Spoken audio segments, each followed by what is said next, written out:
আসসালামু আলাইকুম ফ্রেন্ডস, সবাইকে রমজান মোবারক। এবং আজ সকালবেলা কোনো কাজ কাম না থাকায় সময় কাটানো অনেক কষ্টকর হয়ে উঠেছিল, যার কারণে আমরা ঘুরতে ঘুরতে গিয়ে পৌঁছাই নদীর ধারে।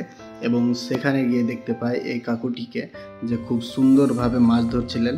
তো আপনারা দেখতে থাকুন শেষ পর্যন্ত কি কি মাছ পায়, এবং অনেক সুন্দর সুন্দর মাছ পায়। তো কি কি মাছ পায় আপনারা অবশ্যই দেখে যাবেন। এবং অনেক দিন আমার এই চ্যানেলে বড় ভিডিও ছাড়া হয়নি, তার কারণ হচ্ছে কাজ কামে ব্যস্ত, এটা ওটা নিয়ে আমি ভিডিও বানাতে যেতে পারছি না। আপনারা আগে দেখেছেন আমি কী সব ভিডিও বানাই, যে আমি অসহায়দের সাহায্য করতাম এটা ওটা। তো ইনশাল্লাহ আগে গিয়ে যদি সময় পাই বাইরে বেরোনোর, তাহলে অবশ্যই আমি ওই সব ভিডিও বানাবো। তো আপনারা আগে যেভাবে আমাকে ভালোবাসা দিতেন, আশা করবো এখনও ওই সব ভালোবাসা দিবেন। এবং আজ থেকে প্রায় ইনশাল্লাহ চেষ্টা করব যে আমি এরকম বা এর থেকে আরও ভালো ভালো ভ্লগ দেওয়ার চেষ্টা করব। তো অবশ্যই আপনারা সাথে থাকবেন যেভাবে বিগত দিনে ছিলেন।